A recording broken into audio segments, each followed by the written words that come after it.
सुनसान जंगल के किनारे बसा डोंगरीला गांव। चारों तरफ घना डरावना जंगल। अमावस की काली रात थी। पूरा गांव एक अजीब सी खामोशी की चादर में दबा पड़ा था। बस दूर जंगल से कहीं कुत्तों के भौंकने की और सूखी हवा के पत्तों की आवाजें सुनाई दे रही थी। इसी गांव के बीच में बसा था एक छोटा सा घर, जिसमें भोला और उसकी पत्नी सुमन रहती थी।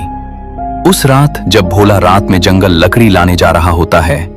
सुनो जी, आज अमावस की रात है और इस रात में भी आप लकड़ी लाने जंगल जा रहे हो। आज आप लकड़ी लाने जंगल मत जाओ, मुझे बहुत डर लग रहा है।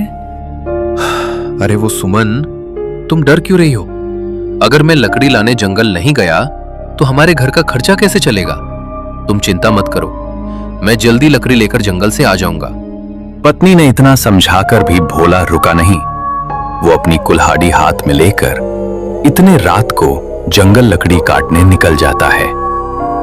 दूसरी तरफ उसी गांव के बीचों बीच पुराने बरगद के नीचे बनी रामू की चाय की दुकान से धीरे धीरे बुझती अंगारों की रोशनी में चमक रही थी। उसी चाय की दुकान पे बैठे थे गांव के 4-5 लोग। उनमें रामू, मोहन, गोपाल और गांव के सबसे बूढ़े शंकर काका भी बैठे थे। अरे आज ये कुत्ते इतना क्यों भौंक रहे बे? पूरा गांव इन कुत्तों की आवाजों से डर रहा है। मन्ने तो लग रहा है कोई आत्मा पिशाच बाहर घूम रहा है। अमावस की रात है ना आज? हाँ, आज अमावस्या की रात है और आज की रात जंगल में जाना मतलब अपने ही सिर पे लाठी मारने जैसा होगा।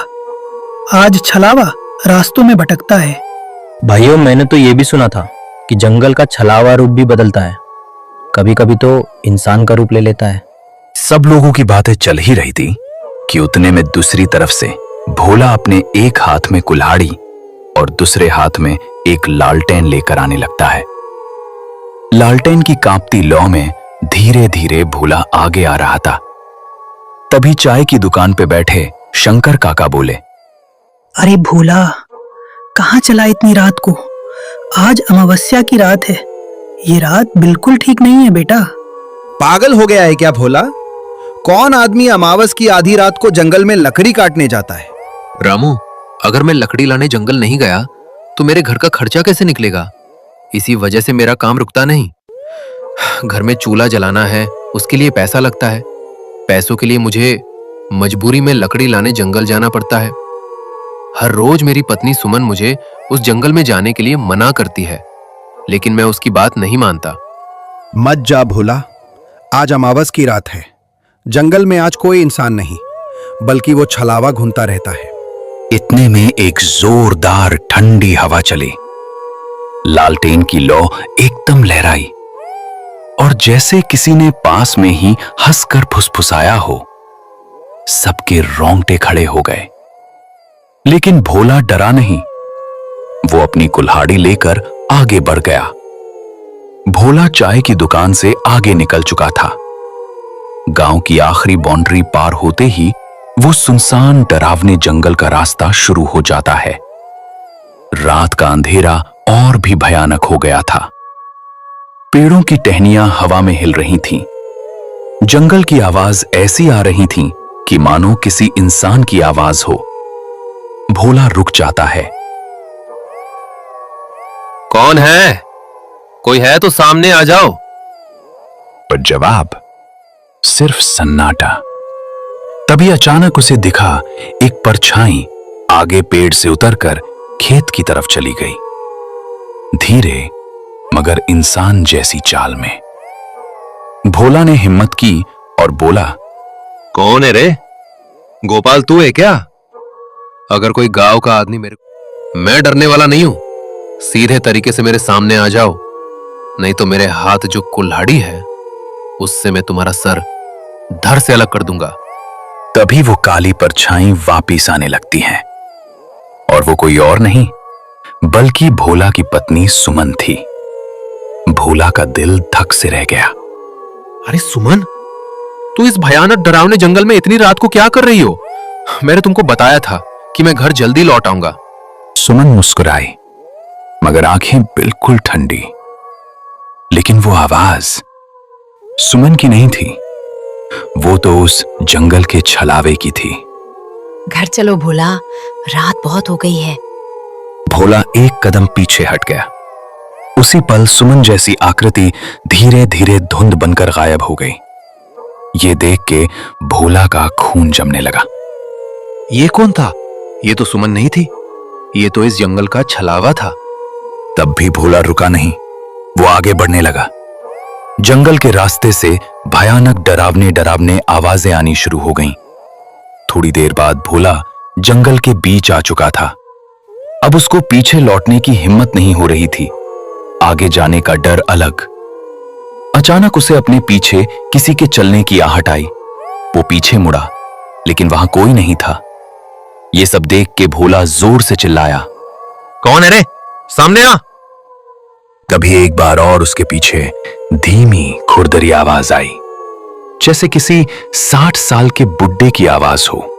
फिर से भोला पीछे मुड़ा तो अपने पीछे उसको उसी के गांव के शंकर काका दिखाई दिए, जो चाय के दुकान पे बैठे हुए थे। शंकर काका, आप इस वक्त इस जंगल में? आपने तो मुझे जंगल जाने को रोका था, तो आप इस जंगल में इतनी रात को क्या कर रहे हो? मैं तेरा ही इंतजार कर रहा था भोला। भोला, आज तुझे मेरे हाथों से कोई नहीं बचा सकता। आज तेरा शरीर मेरा होगा। ये सब देख के भोला पीछे हट गया। मुझे पता है कि तुम मेरे गांव के शंकर काका नहीं हो। मैंने तुमको पहचान लिया है, तुम एक जंगल के छलावा हो। अचानक शंकर काका का चेहरा पिघलने लगा। आंखें लाल, दांत लंबे और चेहरा किसी दानव जैसा। भोला डरकर कुल्हाड़ी लहराता हुआ भागा। छलावा पेड़ों से ऊपर नीचे कूदता हुआ उसका पीछा कर रहा था। भोला भागते भागते एक पुरानी खाई पर पहुंचा। आगे रास्ता नहीं था, पीछे से छलावे की हंसी। अब भोला के पास आगे जाने का कोई भी रास्ता नहीं था। न भोला पीछे जा सकता था, न आगे जा सकता था। भोला ने कांपते हुए हाथों से अपनी कुल्हाड़ी उठाई और बोला, आ जा, मैं डरता नहीं तुमसे। तुझे जो करना है कर ले। छलावा एक झटके में भोला का रूप लेकर सामने खड़ा हो जाता है। अब इधर भी भोला और उधर भी भोला, एक असली एक नकली। ये सब देख के असली भोला डर जाता है। भोला, अब तू क्या करेगा? अब तो मैंने भी तेरा रूप ले लिया है। अब कौन सा तू और कौन सा मैं? अब तो तुम्हारी पत्नी सुमन भी मुझे नहीं पहचान पाएगी।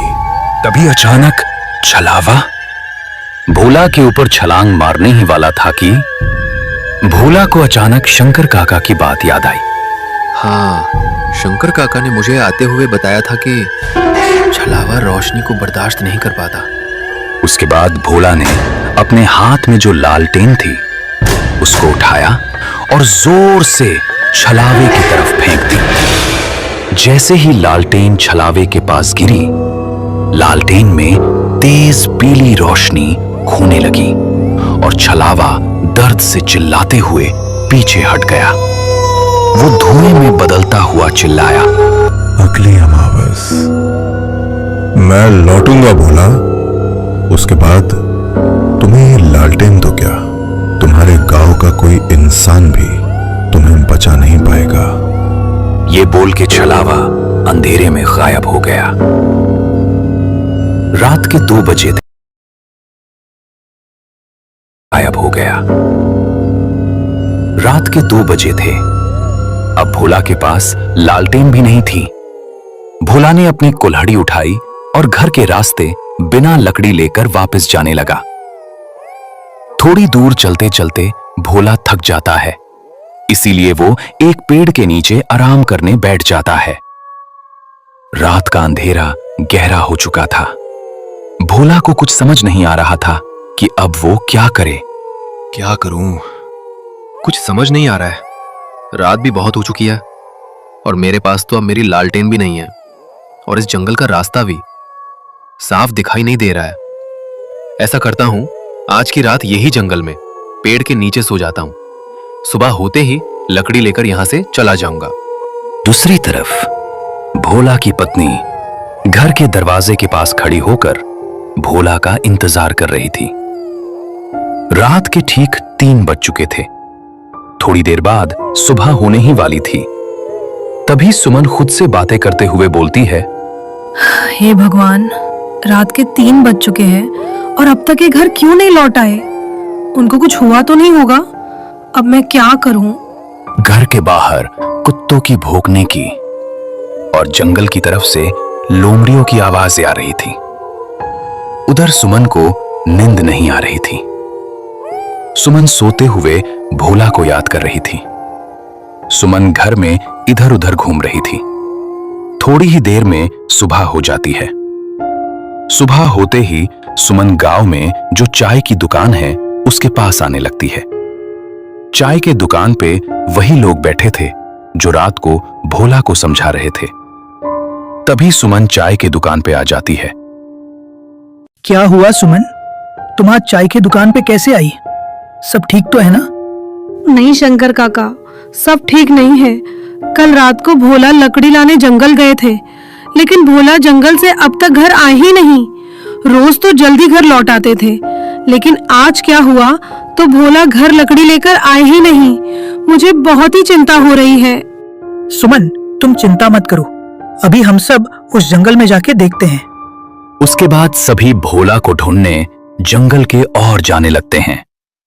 थोड़ी दूर जाने के बाद उनको दूसरे गांव का एक लकड़हारा उस जंगल में दिखाई देता है। तभी उस लकड़हारे से शंकर काका कहते हैं, बेटा, तुमने किसी आदमी को इस जंगल में देखा है क्या? वो भी तुम्हारे तरह इस जंगल में रात को लकड़ी लाने आया था, लेकिन अब तक वो घर नहीं लौटा।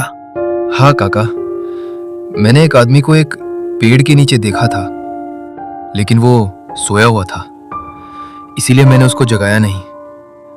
वो पास में ही जो पेड़ है उसके नीचे सोया हुआ है, लेकिन वहां का रास्ता बहुत ही डरावना है। मैं भी लकड़ी काटने वहां कभी नहीं जाता। सभी लोग वहां से भोला को ढूंढने आगे जंगल के रास्ते निकल पड़ते हैं। कुछ ही दूर जाने के बाद उनको भोला एक पेड़ के नीचे सोया हुआ दिखाई देता है। सभी लोग भोला के पास जाते हैं और कहते हैं, अरे वो भोला, नींद पूरी नहीं हुई क्या? अब तुम्हारी नींद पूरी हुई होगी तो उठ जा, देखो हम तुम्हें ढूंढने जंगल आए हुए हैं। तभी अचानक भोला की आंख खुल जाती है। भोला खड़ा हो जाता है और कहता है, तुम लोग यहाँ क्या हुआ? सब ठीक तो है? और सुमन, तुम भी इन लोगों के साथ इस जंगल में क्यों? क्या हुआ? आप आज घर नहीं आए तो क्या मुझे चिंता नहीं होगी क्या? मैं रात भर आपकी चिंता में सो नहीं पाई और आप कह रहे हो कि क्या हुआ? सुमन, अब मैं तुमको क्या बताऊं कि मेरे साथ रात में क्या हुआ? क्या हुआ भोला तुम्हारे साथ रात को इस जंगल में? शंकर काका, अब आप लोगों को मैं क्या बताऊं? कल रात जब मैं लकड़ी लेने इस जंगल में आया ना, तो मुझे सुमन का रूप लेकर इस जंगल का छलावा मेरे सामने आया। उसके बाद वो गायब हो गया।